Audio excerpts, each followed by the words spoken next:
नमस्कार, मैं स्वाति स्वागत करती हूँ आप सबका अपने परिवार स्वाति एकेडमी पर। यूपीएसआई के विगत परीक्षाओं की प्रश्नों की जो श्रृंखला चल रही है, उस श्रृंखला की आज ये 12वीं क्लास है। इसके पहले की 11 क्लासें चैनल पर उपलब्ध हैं, आप उसे भी जाकर देख सकते हैं। चलिए तो आज का प्रश्न देखते हैं। प्रश्न संख्या 1, तुलसीदास के गुरु कौन थे? ए वल्लभाचार्य, बी रामानंद, सी नरहरिदास, डी राघवानंद। तुलसीदास के गुरु कौन है इसमें से? इसका जवाब होगा सी नरहरिदास। नरहरिदास तुलसीदास के दीक्षा गुरु हैं। नरहरिदास तुलसीदास के क्या हैं? दीक्षा गुरु।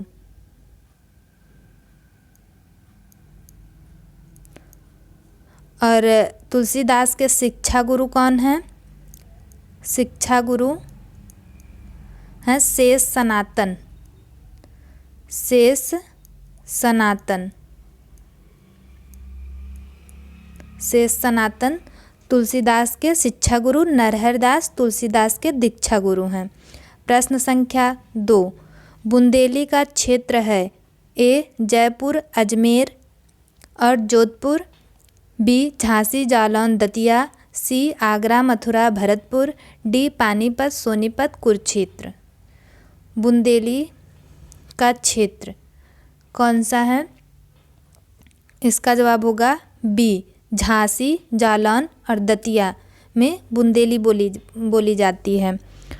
और जयपुर, अजमेर, जोधपुर में जयपुरी।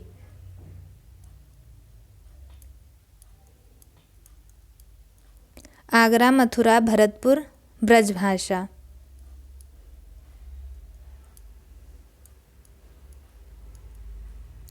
पानीपत, सोनीपत, कुरुक्षेत्र क्या है? यहाँ क्या कौन सी बोली जाती है? हरियाणवी। हरियाणवी। बुंदेली का क्षेत्र झांसी, जालौन और दतिया है। प्रश्न संख्या 3, श्याम बाजार जा रहा है, इस वाक्य में क्रिया का कौन सा प्रकार है? श्याम बाजार जा रहा है, क्रिया का प्रकार पूछा है। ए पूर्वकालिक क्रिया, बी अकर्मक क्रिया, सी सकर्मक क्रिया, डी अनेकार्थक क्रिया। वाक्य में कौन सा क्रिया है? इसका जवाब होगा सी सकर्मक क्रिया। सकर्मक क्रिया। क्रिया वाक्य में कर्ता द्वारा किए जाने वाली क्रिया का परिणाम जिस पर पड़ता है, जिसका परिणाम जब कर्म पर पड़े तो वहाँ क्या होता है? सकर्मक क्रिया। यहाँ श्याम द्वारा जाने की क्रिया हो रही है और जाने की क्रिया का जो प्रभाव है वो बाजार पर पड़ रहा है, तो यहाँ क्या है? सकर्मक क्रिया है। प्रश्न संख्या 4, मैला आंचल किसका आंचलिक उपन्यास है? मैला आंचल किसका आंचलिक उपन्यास है? ए फणीश्वर नाथ रेणु, बी रामदरस मिश्र, सी जैनेन्द्र, डी अज्ञे। मैला आंचल किसका है? इसका जवाब होगा ए फणीश्वर नाथ रेणु का। मैला आंचल फणीश्वर नाथ रेणु का सर्वश्रेष्ठ आंचलिक उपन्यास है। प्रश्न संख्या 5, यह बोली पूर्वी हिंदी वर्ग की बोली नहीं है। इसमें से कौन सी बोली है जो पूर्वी हिंदी वर्ग की बोली नहीं है? ए बुंदेली, बी अवधी, सी छत्तीसगढ़ी, डी बघेली। पूर्वी हिंदी के अंतर्गत आने वाली बोली इसमें से कौन सी नहीं है? तो इसका जवाब होगा ए बुंदेली। बुंदेली पश्चिमी हिंदी के अंतर्गत आती है। बुंदेली पश्चिमी हिंदी के अंतर्गत आती है। और अवधी, छत्तीसगढ़ी और बघेली किसके अंतर्गत आती है? पूर्वी हिंदी के अंतर्गत। प्रश्न संख्या 6, निम्नलिखित में से कौन सा शब्द कंचन का पर्यायवाची है? ए कनक, बी चंद्रमा, सी काया और डी चांदी।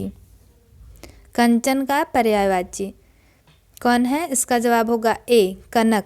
कंचन का पर्यायवाची कनक है। इसके अन्य और पर्यायवाची देख लेते हैं, जैसे सोना, सोना, स्वर्ण, सोना, स्वर्ण और हिरण्य, हेम, ये सब क्या है? कंचन के पर्यायवाची। और चंद्रमा का क्या होगा? शशि, मयंक, इंदु, राकेश, कलाधर और निशाकर। काया का देह, गात, देह, गात, शरीर, तनु, तनु और कलेवर, ये क्या है? काया के पर्यायवाची।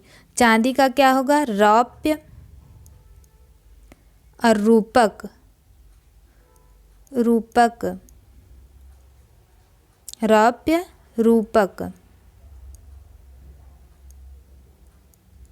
और रूपा, ये चांदी के पर्यायवाची होंगे। प्रश्न संख्या 7, जिसके पास कुछ ना हो, इस वाक्य के लिए शब्द बताइए। इस वाक्य के लिए शब्द बताइए।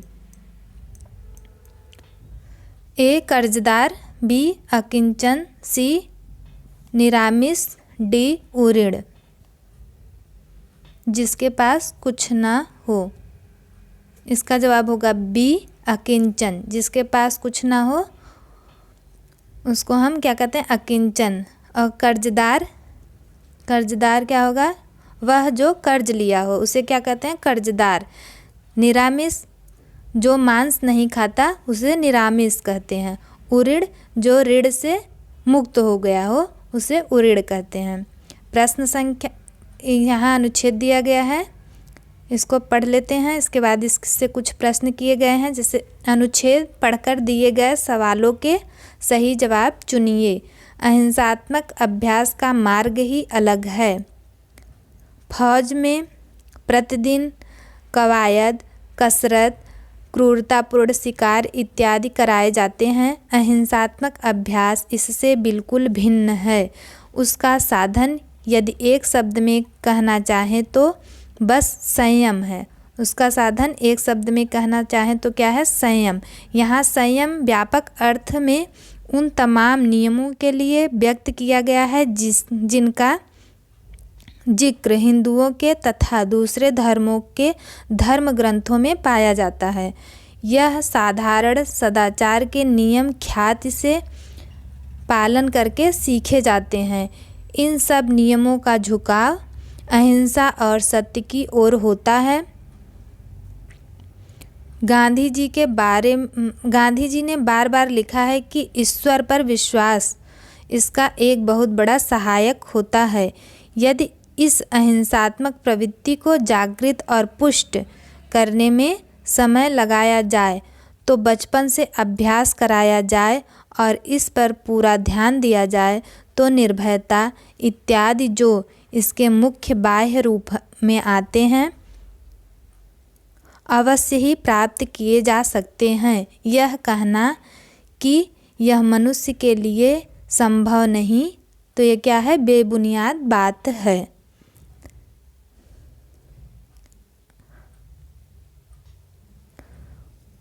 प्रश्न संख्या 8, उपर्युक्त गद्यांश में फौजी की गतिविधियों का इसलिए उल्लेख किया गया है कि ऑप्शन है ए फौजी का महत्व निरूपित किया जाए, बी अहिंसात्मक अभ्यास का विवेचन किया जा सके, सी सैनिक शिक्षा की अनिवार्यता संकेतित की जा सके,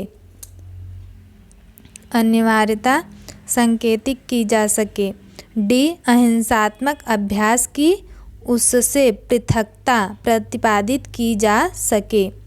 फौजी की गतिविधियों का इसलिए उल्लेख किया गया है। किस लिए किया गया है इसमें पूछा है, तो प्रश्न संख्या 8 का जवाब होगा ए, डी। क्या होगा, डी। अहिंसात्मक अभ्यास की उससे पृथकता प्रतिपादित की जा सके।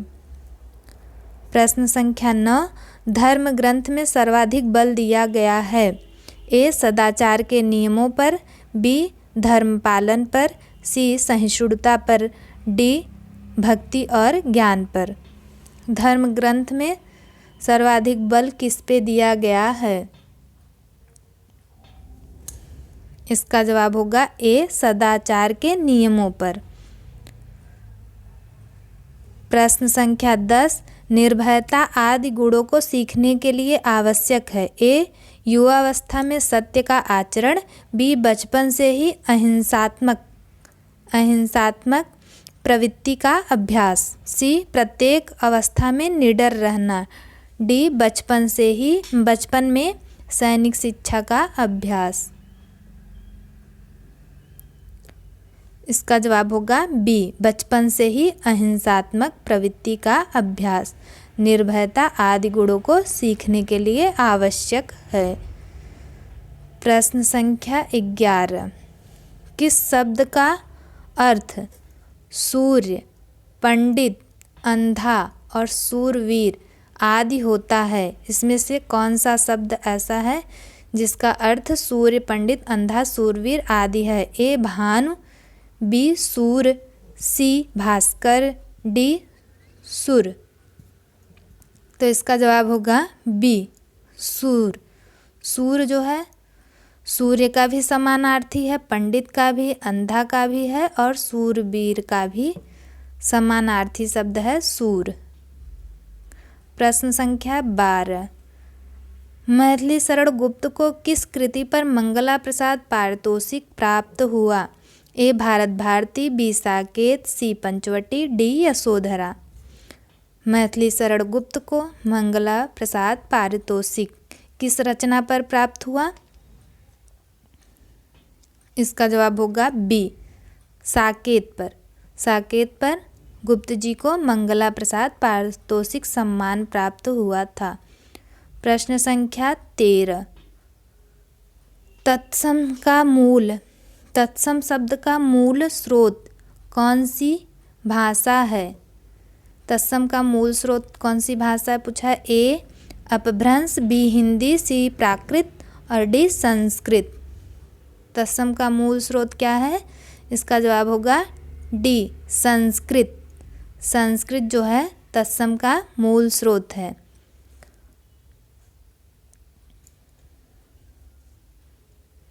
प्रश्न संख्या 14, अद्वितीय में कौन सा समास है? ए, बहुब्रीहि। अद्वितीय में समास ए, बहुब्रीहि, बी, अव्ययीभाव समास, सी, द्विगु समास और डी, द्वंद्व समास। इसमें कौन सा समास है अद्वितीय में?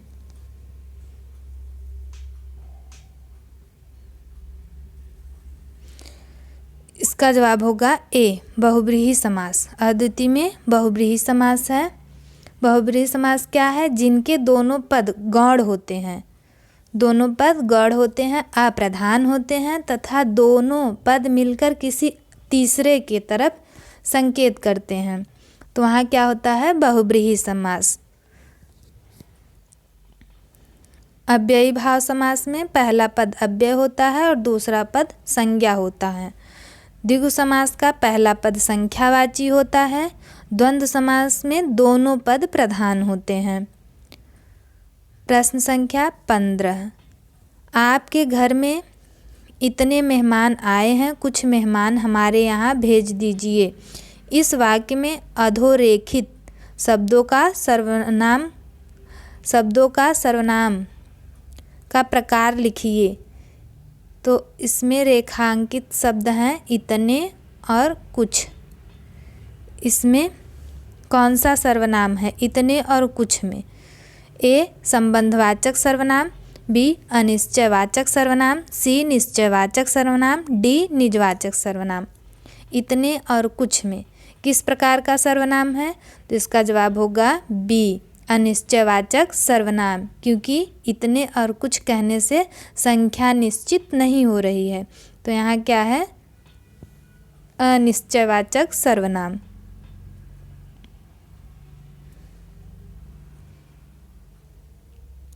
प्रश्न संख्या 16।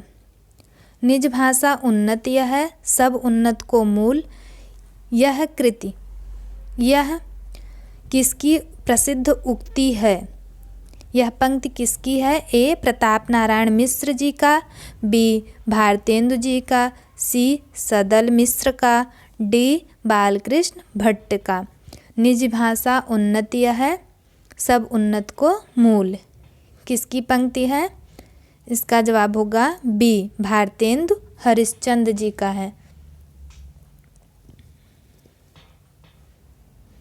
और यह पंक्ति किस रचना से है? तो भारतवर्षों उन्नति कैसे हो सकती है से यह पंक्ति ली गई है।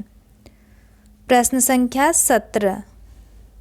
वीर रस में युक्त वाक्य में किस गुण की प्रधानता रहती है? वीर रस में युक्त वाक्य में, जो वीर रस युक्त वाक्य होते हैं उसमें किस गुण की प्रधानता रहती है? ए. माधुर्य, बी. प्रसाद, सी. ओज, डी. इनमें से कोई नहीं। वीर रस में कौन से गुण पाए जाते हैं? इसका जवाब होगा सी. ओज। वीर रस में कौन से गुण पाए जाते हैं? ओज। और माधुर्य गुण किस में पाया जाता है? श्रृंगार रस में। श्रृंगार रस में, भक्ति रस में, वात्सल्य रस में।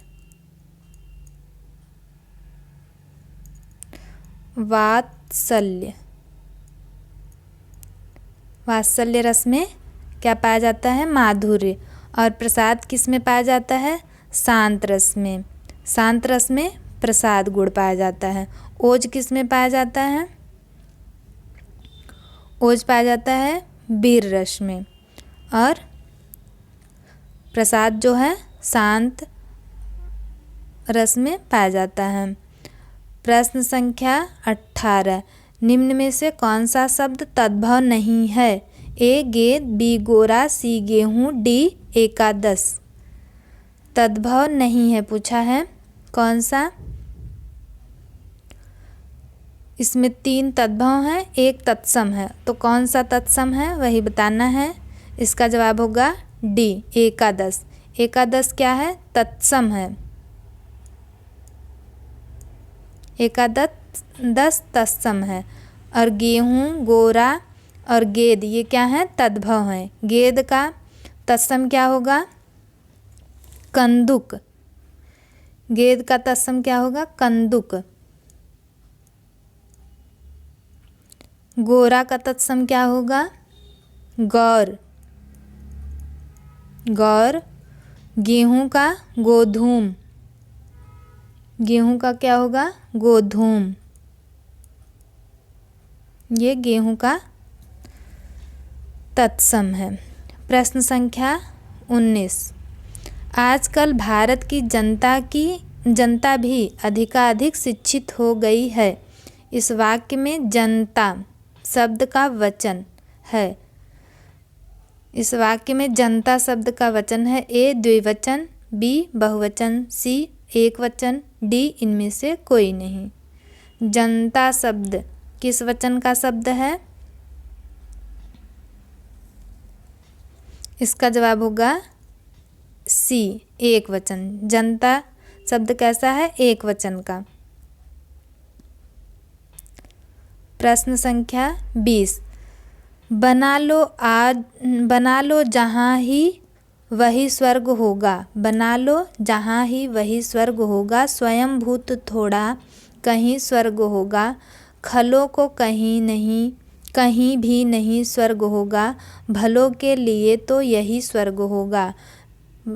इस पंक्ति में कौन सा छंद है पूछा है? ए. मालिनी, बी. भुजंग प्रयात, सी. उल्लाला, डी. वसंत तेलिका।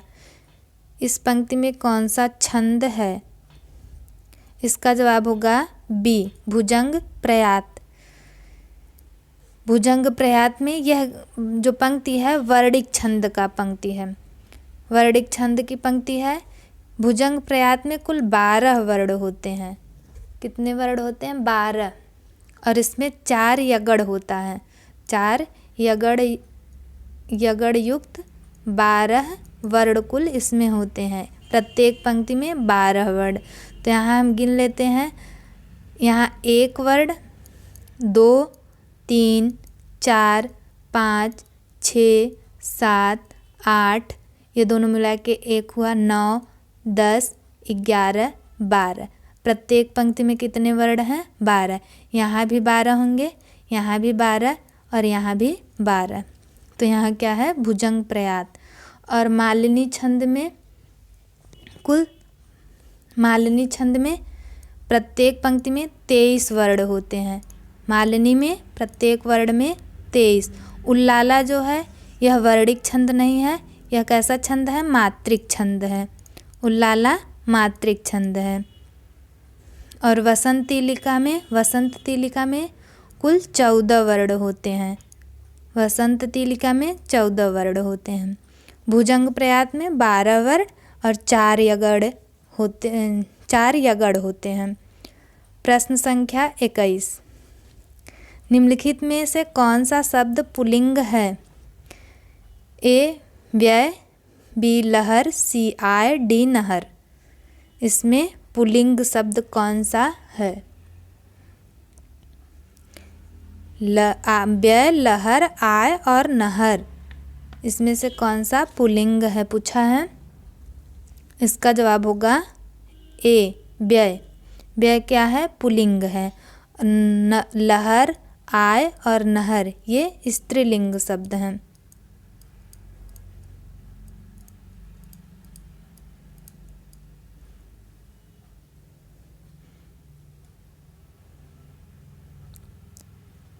प्रश्न संख्या 22। लोभ यह संज्ञा का कौन सा प्रकार है? ए भाववाचक संज्ञा, बी व्यक्तिवाचक संज्ञा, सी जातिवाचक संज्ञा, डी समूहवाचक संज्ञा। लोभ शब्द जो है यह कौन से संज्ञा का शब्द है? इसका जवाब होगा ए, भाववाचक संज्ञा। लोभ जो है भाववाचक संज्ञा है। वे शब्द जिनसे किसी व्यक्ति अथवा वस्तु के गुण, धर्म, दशा, व्यापार आदि का बोध हो वहाँ भाववाचक संज्ञा है। तो लोभ क्या है? गुण। तो यह भाववाचक संज्ञा है। प्रश्न संख्या 23। उसने कहा था किसकी प्रसिद्ध कहानी है? उसने कहा था कहानी किसकी है? ए चंद्रधर शर्मा गुलेरी, बी भीष्म साहनी, सी माधव प्रसाद मिश्र, डी प्रेमचंद। उसने कहा था किसकी कहानी है? इसका जवाब होगा ए चंद्रधर शर्मा गुलेरी। उसने कहा था चंद्रधर शर्मा गुलेरी का कहानी है। प्रश्न संख्या 24। केंद्रीय हिंदी निदेशालय भारत सरकार द्वारा प्रकाशित पत्रिका कौन सी है? ए बिपाशा, बी भाषा, सी अक्षर, डी आजकल। इसमें केंद्रीय हिंदी निदेशालय भारत सरकार द्वारा प्रकाशित पत्रिका चारों में से कौन सी है? इसका जवाब होगा बी, भाषा। भाषा पत्रिका जो है केंद्रीय हिंदी निदेशालय भारत सरकार द्वारा प्रकाशित पत्रिका है। प्रश्न संख्या 25। निम्न में से कौन सा शब्द उपसर्ग रहित है? कौन सा शब्द उपसर्ग रहित है? ए न्यून, बी विधान, सी उज्ज्वल, डी त्रयंबक। किस शब्द में उपसर्ग नहीं है? इसका जवाब होगा डी त्रयंबक। क्यों? क्योंकि न्यून में क्या है? नी उपसर्ग लगा है। नी उपसर्ग और इसका जो मूल शब्द है वह है ऊन। नी उपसर्ग ऊन मूल शब्द से मिलकर न्यून शब्द बना है। और इसमें यण संधि है न्यून में। ई के बाद असमान स्वर आया है, यहाँ ई के बाद असमान स्वर उ आया है, तो ई का क्या हो जाएगा, या आदेश हो जाएगा, तो शब्द बनेगा न्यून। और विधान में जो है वी उपसर्ग है, वी उपसर्ग, और मूल शब्द क्या है, धान, विधान बना है। उज्ज्वल में उत उपसर्ग है, उत उपसर्ग है, मूल शब्द क्या है, ज्वल से मिलकर उज्ज्वल बना है। और त्रयंबकम में कोई उपसर्ग नहीं है, उपसर्ग रहित शब्द यही त्रयंबक है। प्रश्न संख्या 26, निम्न में से कौन सा शब्द तद्भव नहीं है? ए चना, बी चमार, सी चकवा, डी चंद्र। तद्भव नहीं है, इसमें 3 जो हैं तद्भव हैं, एक तत्सम है। तत्सम कौन सा है वही पूछा है। इसका जवाब होगा डी, चंद्र क्या है, चंद्र, ये तत्सम है, तद्भव नहीं है।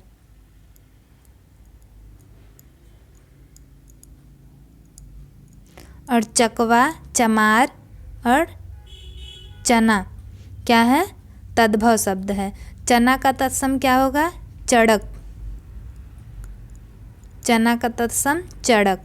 चमार का चर्मकार, चर्मकार, चमार का तत्सम चर्मकार। और चकवा का तत्सम चक्रवात, चक्रवात क्या है, चकवा का तत्सम है। इसका जवाब होगा डी, चंद्र जो है तद्भव नहीं है, यह तत्सम शब्द है। प्रश्न संख्या 27, रसोई घर में कौन सा समास है? रसोई घर में समास, ए द्विगु समास, बी अव्ययीभाव समास, सी तत्पुरुष समास, डी बहुव्रीहि समास। इसका जवाब होगा सी, तत्पुरुष समास। रसोई घर में तत्पुरुष समास है। रसोई घर का हम विच्छेद करेंगे, कैसे, क्या बनेगा, रसोई के लिए घर, शब्द बनेगा रसोई, रसोई के लिए घर।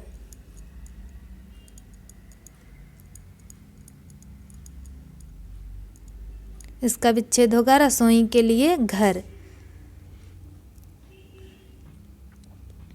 तो इसमें जो है जहाँ कारक चिन्हों का प्रयोग हो, जिस शब्द का विच्छेद करने पर कारक चिन्हों का प्रयोग हो, और कौन सा कारक, कर्ता कारक और संबोधन कारक को छोड़कर, तो वहाँ जो है, और समास करने पर ये कारक चिन्ह क्या हो, कारक चिन्हों का लोप हो जाए, तो वहाँ होता है तत्पुरुष समास। यहाँ जो है के लिए चिन्ह का प्रयोग हुआ है, रसोई के लिए घर में के लिए चिन्ह का प्रयोग हुआ है। और यहाँ क्या है, तत्पुरुष समास। कौन सा तत्पुरुष समास, संप्रदान, संप्रदान तत्पुरुष समास है यहाँ। प्रश्न संख्या 28, निम्नलिखित में से कौन सा शब्द पुल्लिंग है? ए प्लेट, बी तलवार, सी पायल, डी कैमरा। पुल्लिंग शब्द कौन सा है? तो इसमें 3 जो है स्त्रीलिंग है, एक पुल्लिंग का है, तो कौन सा पुल्लिंग का है? इसका जवाब होगा डी, कैमरा। बाकी प्लेट, तलवार, पायल ये क्या है, स्त्रीलिंग। और कैमरा जो है ये पुल्लिंग है। प्रश्न संख्या 29, साहित्य जनता की चित्तवृत्ति का संचित प्रतिबिंब है। यहाँ प्रतिबिंब होता है। साहित्य जनता की चित्तवृत्ति का संचित प्रतिबिंब होता है, यह किसका प्रसिद्ध कथन है? ए रामचंद्र शुक्ल, बी बाबू गुलाब राय और सी रामकुमार वर्मा, डी गणपत चंद्र गुप्त। ये पंक्ति किसकी है, ये कथन किसका है? इसका जवाब होगा ए रामचंद्र शुक्ल का। प्रश्न संख्या 30, हिंदी में वैज्ञानिक आलोचना का सूत्रपात किसने किया? किसने किया? आलोचना, हिंदी में वैज्ञानिक आलोचना का। सूत्रपात, सूत्रपात किसने किया? ए महावीर प्रसाद द्विवेदी, बी रामस्वरूप द्विवेदी, ये रामस्वरूप चतुर्वेदी होगा। और सी रामविलास शर्मा, डी रामचंद्र शुक्ल।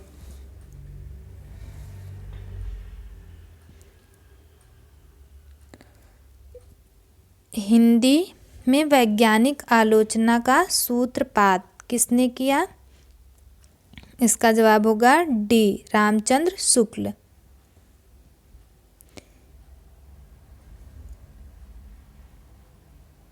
प्रश्न संख्या 31, किसी कठिन शब्द को स्पष्ट करने के लिए विराम चिन्ह, यहाँ चिन्ह होगा विराम चिन्ह, किसी कठिन शब्द को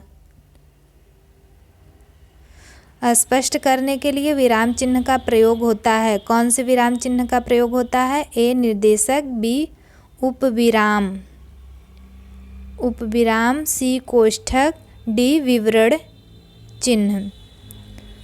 तो इसमें से कठिन शब्द को स्पष्ट करने के लिए किस चिन्ह का प्रयोग करते हैं? जवाब होगा सी कोष्ठक चिन्ह का, कोष्ठक का प्रयोग करते हैं कठिन शब्दों के अर्थ को स्पष्ट करने के लिए। प्रश्न संख्या 32, तीव्र का विलोम शब्द होगा ए क्षिप्र, बी तेज, सी जलद, डी मंथर। तीव्र का विलोम, जवाब इसका होगा डी मंथर। तीव्र का विलोम मंथर। और तेज का विलोम क्या होगा? धीमा।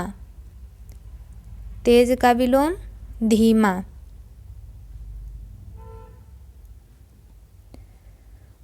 और क्षिप्र का क्या होगा विलोम? मंद। तीव्र का मंथर। प्रश्न संख्या 33, थका ऊंट सराय ताकता है, इस लोकोक्ति का अर्थ सही अर्थ है। थका ऊंट सराय ताकता है, लोकोक्ति का सही अर्थ क्या होगा? ए दिन भर की मेहनत के बाद घर की याद आती है, बी असाध्य रोग से ग्रस्त व्यक्ति मौत चाहता है, सी विश्राम जीवन की अनिवार्यता है, और डी गुलाम अपने मालिक के संकेत पर चलता है।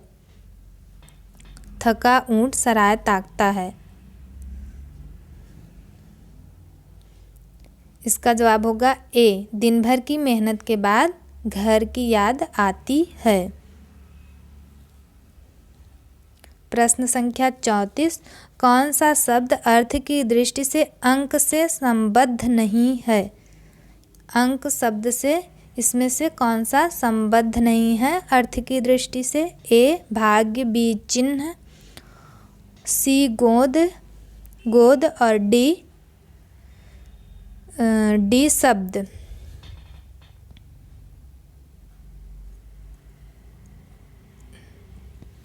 इनमें से अंक से संबद्ध नहीं है कौन सा पूछा है?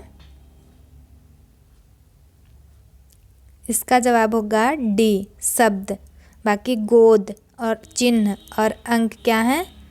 इसके अंक के समानार्थी हैं। भाग्य, चिन्ह, गोद अंक के समानार्थी शब्द हैं, और ये जो शब्द है इसका समानार्थी नहीं है। प्रश्न संख्या 35, के वह टूटी सी छावनी हती, के वह टूटी सी छावनी हती, कह कंचन के सब धाम सुहावत में कौन सा अलंकार है? ए यमक, बी उपमा, सी रूपक, डी श्लेष।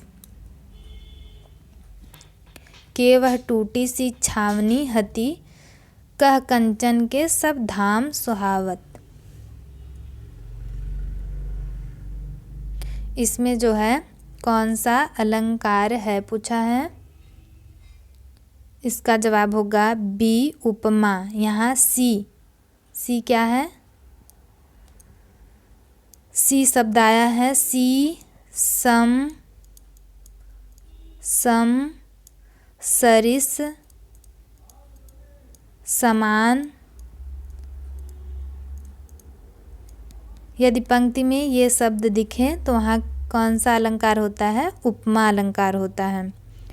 प्रश्न संख्या 36। हल्दी का तत्सम शब्द ए हीरक, बी हरिद्रा, सी हरि, डी हस्ती। हल्दी का तत्सम कौन सा होगा? इसका जवाब होगा बी हरिद्रा। हल्दी का तत्सम हरिद्रा, हरिद्रा होता है हल्दी का तत्सम। प्रश्न संख्या 37। राम हंसता है, इस वाक्य में क्रिया का कौन सा प्रकार है? राम हंसता है में ए सकर्मक क्रिया, बी पूर्वकालिक क्रिया, सी अकर्मक क्रिया, डी अनेकार्थक क्रिया। इसमें कौन सी क्रिया है? राम हंसता है में इसका जवाब होगा सी अकर्मक क्रिया। राम हंसता है में अकर्मक क्रिया। जिस वाक्य में क्रिया का परिणाम स्वयं कर्ता पर पड़े, कर्म पे न पड़कर कर्ता पर पड़े, वहाँ अकर्मक क्रिया होती है। यहाँ हंसने की क्रिया का प्रभाव जो है राम पर पड़ रहा है। किस पर पड़ रहा है? राम पर। राम क्या है? कर्ता। तो यहाँ कर्ता पर ही हंसने की क्रिया का प्रभाव पड़ रहा है, तो यहाँ होगा अकर्मक क्रिया। और जहाँ कर्म पर पड़ता है वहाँ सकर्मक क्रिया होती है। क्रिया का प्रभाव कर्म पर पड़े वहाँ सकर्मक क्रिया होती है। प्रश्न संख्या 38। मेवाती किस वर्ग की बोली है? ए बिहारी, बी राजस्थानी, सी पहाड़ी, डी पश्चिमी। मेवाती किस वर्ग की बोली है? इसका जवाब होगा बी राजस्थानी। राजस्थानी के अंतर्गत 4 बोलियां आती हैं। जयपुरी,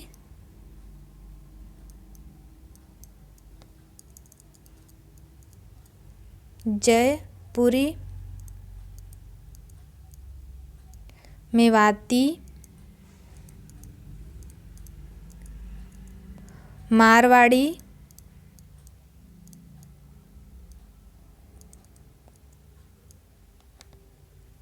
मालवी।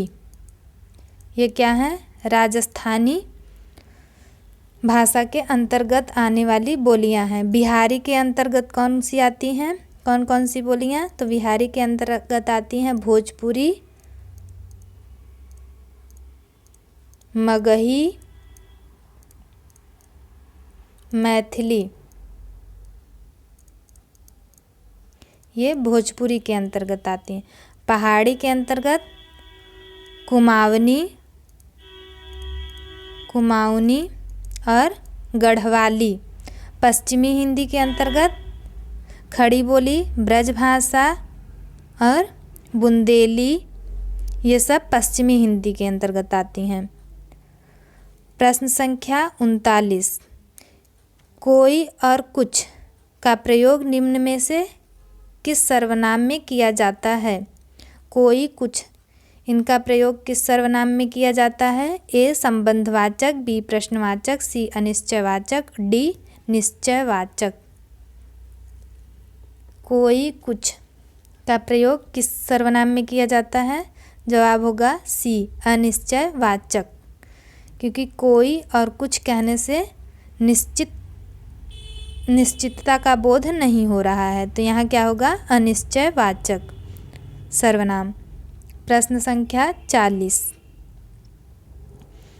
आज प्राचार्य द्वारा मधुर गीत गाया गया। इस वाक्य का कृतवाच्य में परिवर्तित, इस वाक्य को कृतवाच्य में परिवर्तित, इस वाक्य का कृतवाच्य में परिवर्तित रूप है।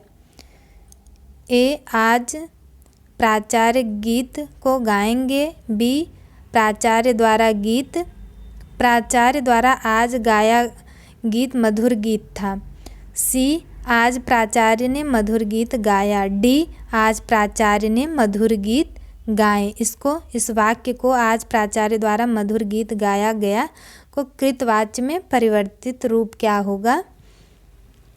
तो इसका जवाब जो होगा वह होगा सी।